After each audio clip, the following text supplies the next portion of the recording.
अजित पवार यांचे धाकटे बंधू श्रीनिवास पवार यांनी अजित पवारांवर सणकून टीका केली। मात्र श्रीनिवास यांनी मुलांसाठी लॉबिंग सुरू केलेली आहे असं म्हणत अजित पवार यांच्या समर्थकांनी श्रीनिवास यांच्यावर टीका केली आहे।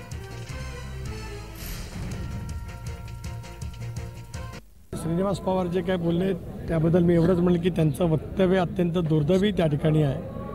त्यांना त्यांचे राजकीय विचार मांडण्याचा लोकशाहीमध्ये नक्कीच त्या ठिकाणी अधिकार आहे।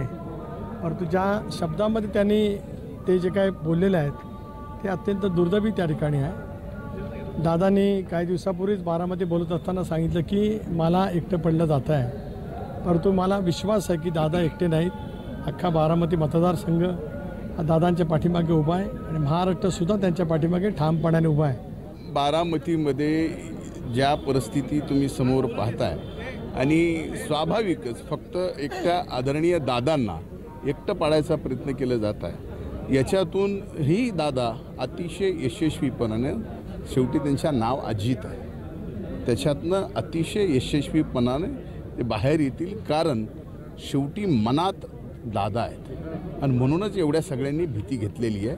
आणि मनात प्रत्येकाच्या दादा काय आहेत तर दादांनी विकास कामं करून दाखवलं। मला फार काय त्याच्यावर बोलायचं नाही, पण रक्ताची नातीच म्हणजे कुटुंब नाही।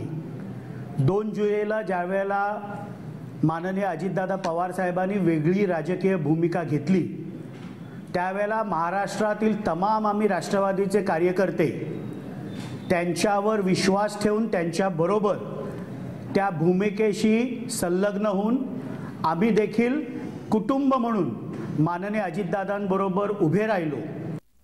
दरम्यान कोण आहेत श्रीनिवास पवार पाहूयात। श्रीनिवास पवार हे अजित पवार यांचे मोठे बंधू, उद्योजक असून कृषी क्षेत्रात त्यांचे उद्योग आहेत।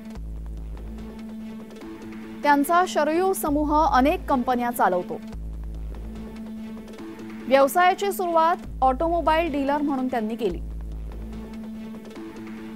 यशस्वी ऑटोमोबाईल डीलर्सपैकी एक म्हणून त्यांची ओळख आहे।